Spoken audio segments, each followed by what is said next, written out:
김어준의 색다른 상담소 5월 23일 월요일입니다.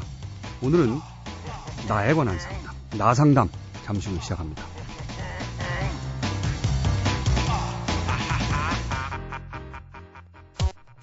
김어준의 색다른 상담소. 나, 너, 우리나라 대한민국. 근데 나부터 살자. 나 상담. 월요일은 나 상담입니다. 정신과 전문의 김현철 선생님 모시겠습니다. 출연료가 저렴한 관계로 계속해서 나오고 계십니다. 안녕하십니까? 안녕하세요, 김현철입니다. 네, 어깨 상담 전문의. 네, 지난주에 네. 어깨 상담 전문의로 등극하셨죠? 예. 어쨌든 제가 보기엔 말이죠. 오래지 않아서 저희 게시판에 어깨들 몰려오고요. 왜냐면 모르신 분도 많거든요. 아, 그렇죠. 예, 나도 상담받을 수 있구나. 네. 나만 그런 게 아니구나. 자, 그럼 오늘 사연 들어보겠습니다. 예. 전 왜 멍석만 깔아주면 잘하던 것도 못하게 되는 걸까요? 예를 들어 프레젠테이션. 일단 회사 입사할 때 프레젠테이션 면접은 정말 잘했습니다. 근데 막상 입사 후에는 전에 잘했던 걸로 자신감을 얻는 게 아니라 전에는 잘했는데 이번에 못해서 사람들이 나 괜히 뽑았다고 생각하면 어떡하지? 이런 생각이 더 크게 듭니다. 또 누구한테 뭔가를 설명해 주다가도 그 사람이 나한테 집중하고 있다는 걸 느끼는 순간 머릿속이 혼란스러워지면서 말도 버벅대고 목소리도 떨려오고 진땀이 나고 그 모습을 들키지 않으려고 안간힘을 씁니다. 알아채면 너무 초라해지고 괴롭고 자기 전까지 그 기억이 저를 괴롭힙니다.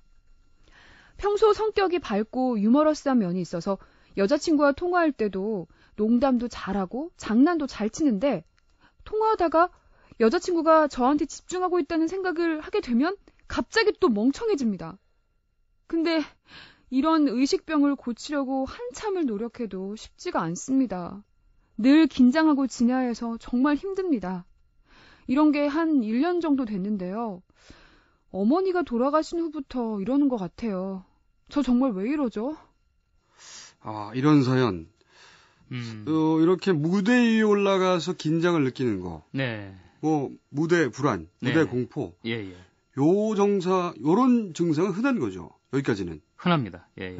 일단 거기부터 약간 짚어주시죠, 그러면. 네. 그래서 정신의학에서는 무대 공포증 혹은 수행 불안, 어떤 걸 하기에 앞서서 혹은 대중 앞에서 뭔가를 해야 될 때, 강의할 때, 연설할 때, 이럴 때 이제 너무 과다하게 긴장을 느끼는 거죠. 너무 사람이 얼어붙게 되는 소위 그런 상황인데. 사실 이 여기까지는 굉장히 정상적인 것 같아요. 이게 없는 게 이상한 거죠. 그렇죠. 정도의 차이는 있어도 그렇죠. 정도의 차이죠. 유명 가수들도 얘기 들어보면 여전히 무대 위에 올라갈 때 떨린다고 하거든요. 예. 여기까지는 정상인 것 같은데. 그런데 근데 저는 이 사연을 읽다가 어떤 데서 턱 막혔냐면 일반적인 사연이다 하다가 여자친구 앞에서 여자친구가 자기 얘기를 잘 들어주면 평소에는 유머스럽다가도 오히려 긴장하고 말이 안 나온다. 이 대목은 정말 제가 듣도 보도 못한 거거든요. 그죠. 여기서는 전문가의 손길이 필요한 것 같습니다. 예. 어떻게 보십니까? 요 대목이 키포인트죠. 네, 소장님하고 같은 지금 의견인데 저도 마찬가지고요. 보통은 여기서 소장님은 저를 의미합니다. 청취자 여러분께 제가 색담 소장님으로 색담 상담소 소장님으로 제가 취임을 했거든요. 지금 무어가죠. 그렇죠. 제가 관련 학위나 관련 공부를 한 적은 전혀 없습니다. 일단 고백하고 하지만 소장님입니다. 어디까지 했죠? 그래서 이분은 그럼 왜 이렇게 친한 여자친구한테도 그렇죠. 어떤 자꾸 이렇게 멍해지고 긴장이 해소가 안 되느냐. 그러니까 여자친구가 자기를 주목하면 보통 이럴 경우에는 남자들은 신나거든요. 성공했어. 그렇죠. 들뜨고 그래야 되는데 그래서 막 얘기하면서 거짓말도 섞어가면서 허풍도 치고 그런 게 일반적인 반응인데 선생님도 그러셨잖아요. 연애하실 때. 그렇죠. 남자들한테는 허풍 유전자가 있죠. 그 허풍 유전자에 대한 얘기는 다음에 하기로 하고. 그런데 오히려 그렇죠. 자기한테 주목을 하면 주눅이 들고 말을 못한다. 이분은 굉장히 크게 과거에 자신이 어떤 폄하됐다 혹은 자신이 비난받았다에 대한 기억이 굉장히 뇌에 깊숙이 박혀 계신 것 같고요. 그 결과 가까운 사람조차도 자기가 있는 그대로 사랑받지 못할 것이라는 그런 단정을 내리는 걸 봐서는 굉장히 심약해지신 것 같아요. 지금 약해졌다. 예, 사실 제가 이제 보면은 많은 분들이 자기가 못난 사람이 아니라는 걸 입증하는데 일상 중에 에너지 상당 부분을 쓰거든요. 그렇죠. 그렇게 해서 이제 방어하는데 이분은 그 방어로 막을 수 없을 정도로 크게 무너진 적이 있다. 그렇죠. 완전히. 그래 놓으니까 가까운 사람한테도 뭔가가 내가 어떻게 보여야 되지? 막 손이 부끄러운 이런 상황 있지 않습니까? 어떻게 뭐 해야 될지 모르겠다 이런 상황. 그러니까 이것도 좀 의학이 없는 용어인데 폄하의 공포, 소위 요즘 유행하는 디스에 대한 공포가 있을지 않을까. 전문가라고 해서 별거 없어요. 디스 나오는 거 보니까. 이게 인터넷 용어거든요. 폄하, 당할지도 모른다는 공포, 폄하 공포. 그리고 인터넷에서 요즘 유행하는 단어를 빌려오자면 디스 공포.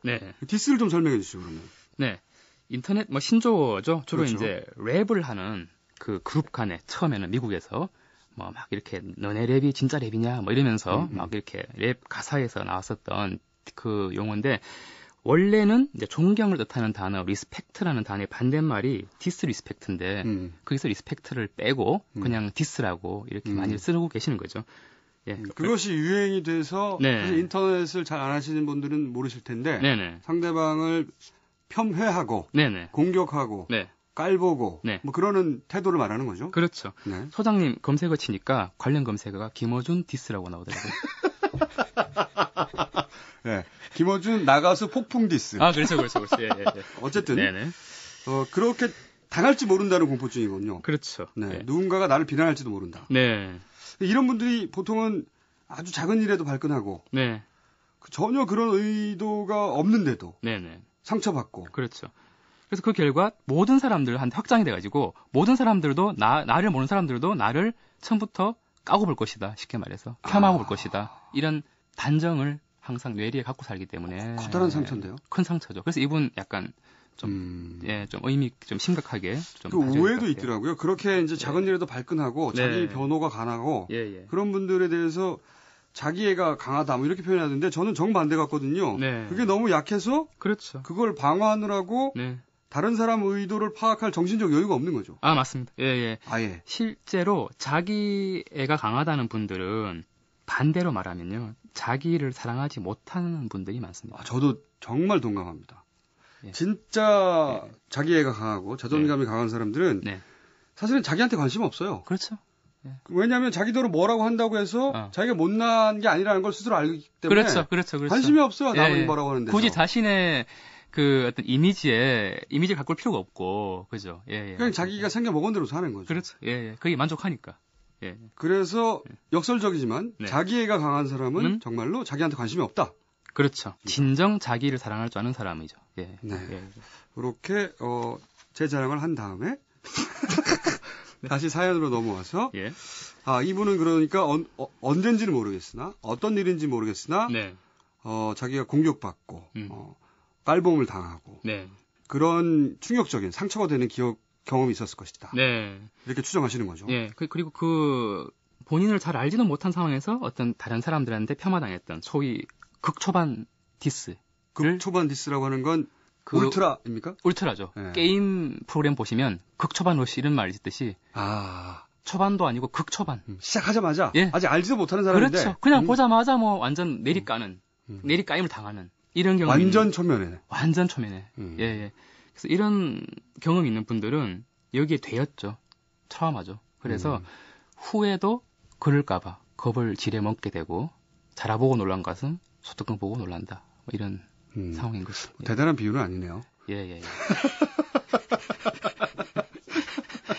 그래서 그렇게 되면 그 분노감, 그다음에 그때 막 올라왔던 뭐 신체적인 어떤 막 당황스러움, 수치심, 모멸감 이런 것들이 심장 박동 빨라지고 이런 경험이 너무 불쾌해 놓으니까 다음에 또 그럴까봐 지레 겁을 먹는 거예요. 지레 겁을 먹어서 그런 상황이 오지도 않았는데 그렇게 돼버리는군요. 예. 이 사이클을 어떻게 깹니까, 도대체? 그 사이클 말씀 참 잘해주셨는데, 얼마 전에 제가 첫 시간에 투사 전가 말씀을 잠깐 드리지 않았습니까? 그렇죠. 함부로 전문 용어로 사용하셨어. 상당히 기분이 나빴죠. 예. 전문 용어로 사용하실 때는, 제가 지식인이라는 거 잊지 마시고. 알겠습니다. 그래서 이걸 이제 여기도 적용시켜보면, 내가 디스를 잘 날리니까, 사실은, 남도 디스를 날리겠거니 하는 그런 심리도 약간 있을 것 같고요. 지레 방어하는 거군요. 그렇죠. 자신이 약간 남들을 쉽게 폄하했던 과거가 있을 것 같고, 두 번째는 조금 어려운 말인데 투사적 동일시란 말이 있어요. 뭐냐면 내가 누군가에게 어떤 이렇게 시선이 박혀버리면 정말 그 사람이 그렇게 행동이 돼요. 누가 만약에 이 사람을 바보처럼 본다. 그러면 실제로 그 사람이 바보처럼 행동하게 되고요. 그 말씀은 제가 선생님을 바보처럼 보면 그렇죠. 선생님이 바보처럼 행동하게 된다는 얘기입니까? 저도 모르게 자꾸 이렇게 버벅대고 그래서 선생님이 버벅대시는 겁니까 지금? 첫날에 되게 애먹어요. 어쨌든 그것을 전문용어로 투사적 동일시.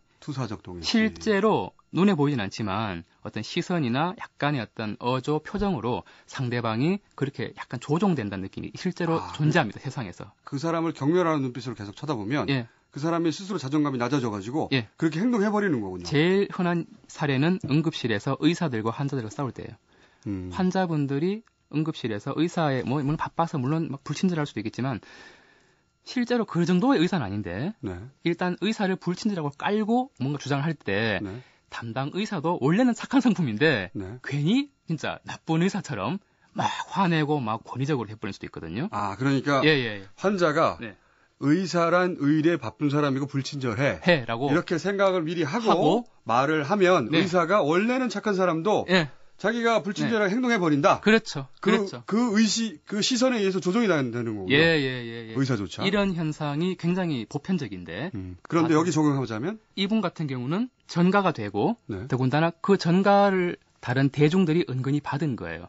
저 양반 원래 좀 프레젠테이션 할 때 약간 좀 이렇게 떨지 않아? 좀 버벅대지 않아? 이런 시선으로 좀 이분을 봤을 가능성이 실제로 있어요.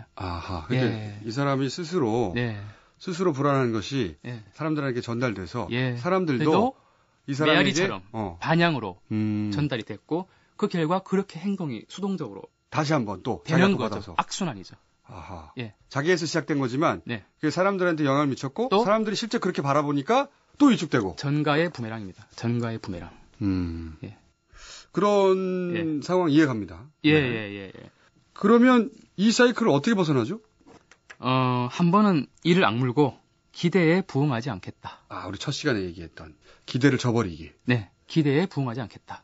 너네가 그렇게 생각해도 나는 그렇게 하지 않겠다라는 어떤 마음가짐을 깔고 대중 앞에서 연설에 임하시면 좋을 것 같아요. 이거는 애상담에서도 할 수 있는 얘기인데 사실은 남녀간에 처음 만났을 때 약간 이렇게 서로를 이렇게 막 이렇게 평가하지 않습니까? 서로를 간을 보죠. 그 간을 보는 느낌에 말리지 마시고 네가 어떻게 날 봐도 나는 너의 기대에 부응하지 않겠다. 나는 그냥 내가 생겨먹은 대로 행동하겠다. 그렇죠. 그런 마음가짐은 어디 가도 꼭 필요한 마음가짐입니다. 보통 이제 서로 남녀가 처음 만나서 기싸움 내지는 간을 볼 때 일부러 퉁명스럽게 하는 사람들이 있죠. 그렇죠. 그러면 상대방도 웃긴 게 일부러 또 퉁명스럽게 또 대응을 해요. 원래는 착한 사람인데. 연애 못하는 사람들의 전형적인 특징이에요.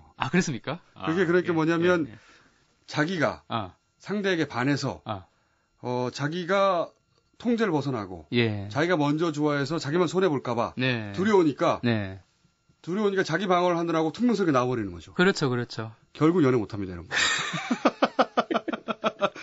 자기가 반하면 반해버리면 되는데. 그러니까. 자기가 반해서 자기만 반할까봐. 또, 자기가 자기를 어떻게 할 수 없는 통제 상황을 벗어나고.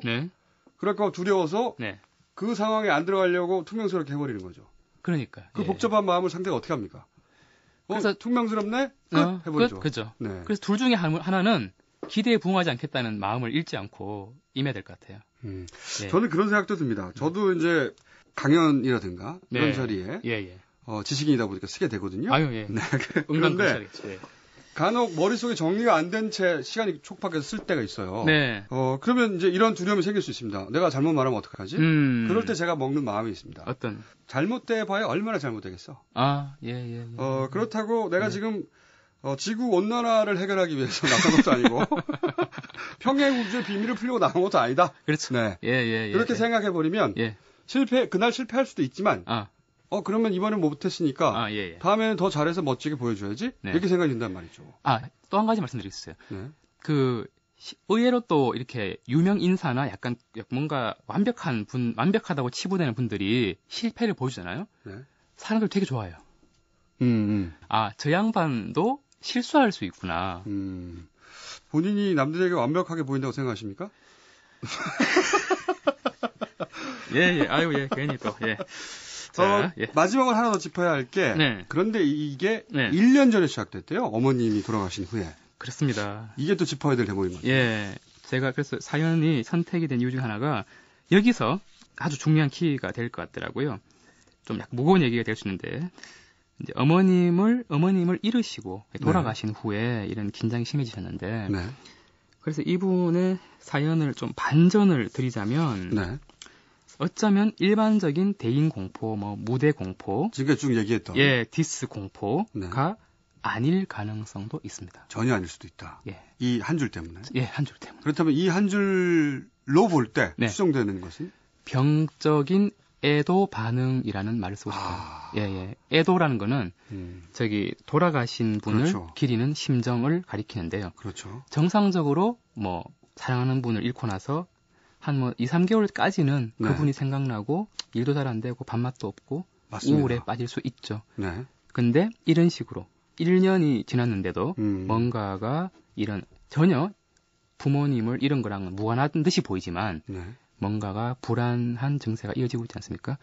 그래서 이거는 잘 연결고리를 찾아보자면 아마 어머님의 임종을 못 보셨거나 아니면 어머님이 갑자기 돌아가셔서 그 전에 본인이 해드렸어야 된다고 생각되는 것들을 미처 못 해드렸을 가능성이 부채의식, 죄의식 이런 게 남은 거군요. 그 앞의 경우에는 우리가 이렇게 하면 된다고 했는데 요 마지막 대목에서는 그러면 이분은 어떤 도움을 드려야 되나요? 어떻게? 도움이라고 하기보다는 진실을 알려드리고 싶어요. 진실. 내가 아무리 바빠도 임종은 좀 봤었어야지 이런 마음이 약간 계실 것 같고요. 그 다음에 그로 인해서 이제 자책, 비난이 남한테 전가가 되니까 다른 사람들 앞에 서기가 부끄러운 거죠, 사실은. 마음속에서. 그래서 제가 메시지를 드린다면 모든 부모님들은 자기로 인해서 자식이 마음 아파하길 바라는 부모님 없지 않습니까? 그렇죠. 그래서 이제 그 사실을 아시면 좋겠고, 두 번째는 타임머신을 타고 과거로 다시 가도요. 또 같은 생활을 반복했을 것 같아요. 왜냐? 우린 항상 최선을 다하고 사니까. 갑자기 제가 생각난 건데요. 제 여동생이 하나 있었는데 2년 전에 갑자기 지병으로 갔어요, 사실은. 근데 저도 충격적인 일이었죠. 나이가 젊었으니까. 근데 이게 극복되는 게 아니더라고요. 극복되는 게 아니고 익숙해지는 거더라. 익숙해진다. 그거를 억지로 잊으려 하거나 극복하거나 하는 게 아니고 그렇죠. 그 상황을 받아들이고 익숙해지는 것이고 그리고 어느 순간 나도 그렇게 갈 것이니까. 그렇죠. 익숙해지고 받아들여서 그냥 함께 가는 거죠. 그러니까 억지로 잊으려 하거나 극복하려고 하면 안 되는 것 같다. 그런 생각이 좀 드는데. 맞습니다. 그래서 이분도 어쩌면 너무 임종 포인트 그 시기에 너무 고착이 된 것 같고 마음이 여기 딱 붙어 있는 거죠. 붙어 있고 그 이후에도 계속 그때로 자꾸 돌아가려는 회귀하려는 마음이 있는 것 같은데 방금 말씀하신 대로 모든 게 완벽하게 될 수는 없고 그렇죠. 순리대로 그때 이분 사연 주신 분도 어쩔 수 없었고 어머님도 어쩔 수 없었고 우리 세상이란 건 통제할 수 있는 영역보다 통제할 수 없는 영역이 훨씬 더 많다. 그런 사실을 받아들이시면 어떨까 싶습니다. 그 죄책감이 남들의 주목을 두려워하는 원인일 수 있다. 그렇죠. 그 해법은 사실 특별히 있다기보다는 그 사실을 아는 것에서부터 출발할 수 있을 것 같아요. 그렇죠. 내가 그랬구나. 맞습니다. 알겠습니다. 오늘은 여기까지. 혹시 못다 하신 말씀이 있습니까? 오늘은 없습니다. 없습니다. 예. 자. 지금까지 정신과 전문의 김현철 선생님이었습니다. 감사합니다. 감사합니다.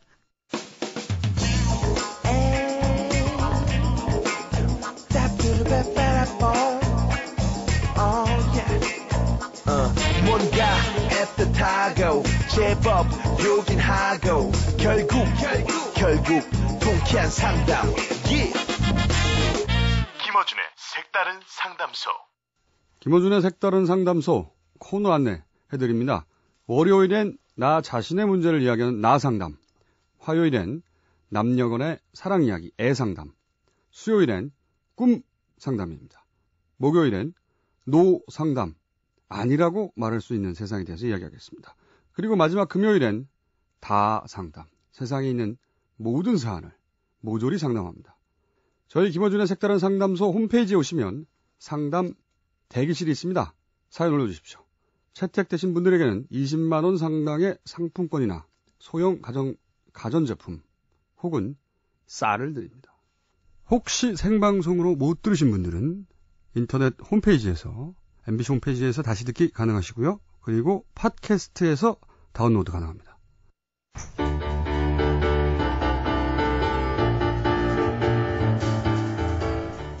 정말 강한 사람은 자기한테 관심이 없습니다. 왜냐? 누가 뭐라고 한다고 해서 자기가 못난 사람이 되는 게 아니니까요. 김어준 생각이었고요. 내일 오후 9시 35분 화요일에 다시 뵙겠습니다. 감사합니다. 예. 어떻게 생각하십니까? 요 대목이 키포인트죠? 네, 소장님하고 같은 지금 의견인데 저도 마찬가지고요. 보통은 여기서 소장님은 저를 의미합니다. 청취자 여러분께 제가 색담 소장님으로 네. 색담 상담소 소장님으로 네. 예. 저 취임을 했거든요. 네. 지금. 무허가죠? 예. 그렇죠. 예. 제가 관련 학위나 예. 관련 공부를 한 적은 전혀 없습니다. 네. 일단 고백하고. 예. 하지만 소장님입니다. 네. 어디까지 했죠? 네. 그래서 이분은 그럼 왜 이렇게 친한 여자친구한테도 그렇죠. 어떤 자꾸 이렇게 멍해지고 긴장이 해소가 안 되느냐. 그러니까 여자친구가 자기를 주목하면 예. 보통 이럴 경우에는 남자들은 신나거든요. 성공했어. 그렇죠. 들뜨고 그래야 되는데 그래서 막 얘기하면서 거짓말도 섞어가면서 허풍도 치고 그런 게 일반적인 반응인데 선생님도 그러셨잖아요. 연애하실 때. 그렇죠. 남자들한테는 허풍 유전자가 있죠. 예. 그 허풍 유전자에 대한 얘기는 다음에 하기로 하고. 그런데 오히려 그렇죠. 자기한테 주목을 하면 주눅이 들고 말을 못한다. 네네. 이분은 굉장히 크게 과거에 자신이 어떤 폄하됐다 혹은 자신이 비난받았다에 대한 기억이 굉장히 뇌에 깊숙이 박혀 계신 것 같고요. 그 결과 가까운 사람조차도 자기가 있는 그대로 사랑받지 못할 것이라는 그런 단정을 내리는 걸 봐서는 굉장히 심약해지신 것 같아요. 지금 약해졌다. 사실 제가 이제 보면은 많은 분들이 자기가 못난 사람이 아니라는 걸 입증하는데 일상 중에 에너지 상당 부분을 쓰거든요. 네네, 그렇죠. 그렇게 해서 이제 방어하는데 이분은 그 방어로 막을 수 없을 정도로 크게 무너진 적이 있다. 그렇죠. 완전히. 그래 놓으니까 가까운 사람한테도 뭔가가 내가 어떻게 보여야 되지? 막 손이 부끄러운 이런 상황 있지 않습니까? 어떻게 해야 될지 모르겠다. 이런 상황. 그러니까 이것도 좀 의학이 없는 용어인데 폄하의 공포. 소위 요즘 유행하는 디스에 대한 공포가 있을지 않을까. 전문가 이런 사연. 이렇게 무대 위에 올라가서 긴장을 느끼는 거. 무대 불안, 무대 공포. 요런 증상은 흔한 거죠. 여기까지는. 흔합니다. 일단 거기부터 약간 짚어주시죠, 그러면. 그래서 정신의학에서는 무대 공포증 혹은 수행 불안, 어떤 걸 하기에 앞서서 혹은 대중 앞에서 뭔가를 해야 될 때, 강의할 때, 연설할 때, 이럴 때 이제 너무 과다하게 긴장을 느끼는 거죠. 너무 사람이 얼어붙게 되는 소위 그런 상황인데. 사실 여기까지는 굉장히 정상적인 것 같아요. 이게 없는 게 이상한 거죠. 그렇죠. 정도의 차이는 있어도 그렇죠. 정도의 차이죠. 유명 가수들도 얘기 들어보면 여전히 무대에 올라갈 때 떨린다고 하거든요. 여기까지는 정상인 것 같은데. 그런데 근데 저는 이 사연을 읽다가 어떤 데서 턱 막혔냐면 일반적인 사연이다 하다가 여자친구 앞에서 네. 여자친구가 자기 얘기를 잘 들어주면 네. 평소에는 유머스럽다가도 오히려 긴장하고 말이 안 나온다. 이 대목은 정말 제가 듣도 보도 못한 거거든요.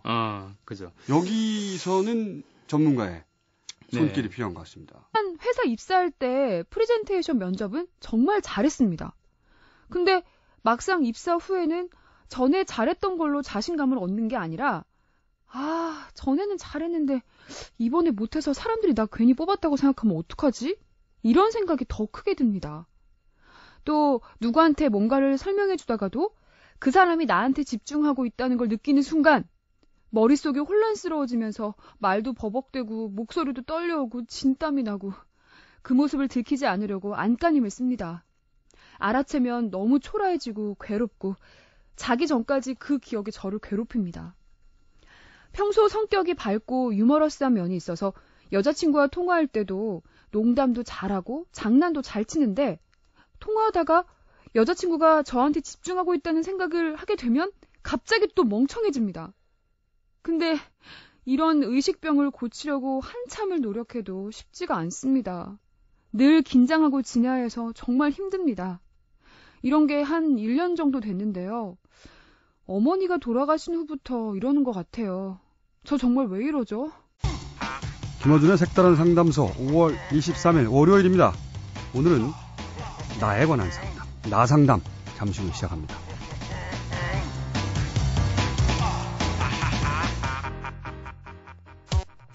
김어준의 색다른 상담소. 나, 너, 우리나라, 대한민국. 근데 나부터 살자. 나 상담.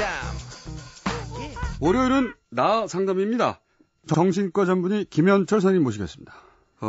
출연료가 저렴한 관계로 계속해서 나오고 계십니다. 안녕하십니까? 안녕하세요, 김현철입니다. 네, 어깨 상담 전문의. 네, 지난주에 어깨 상담 전문의로 등극하셨죠? 예. 어쨌든 제가 보기엔 말이죠. 오래지 않아서 저희 게시판에 어깨들 몰려오고요. 왜냐면 모르신 분도 많거든요. 그렇죠. 예, 나도 상담받을 수 있구나. 네. 나만 그런 게 아니구나. 자, 그럼 오늘 사연 들어보겠습니다. 예. 전 왜 멍석만 깔아주면 잘하던 것도 못하게 되는 걸까요? 예를 들어 프레젠테이션.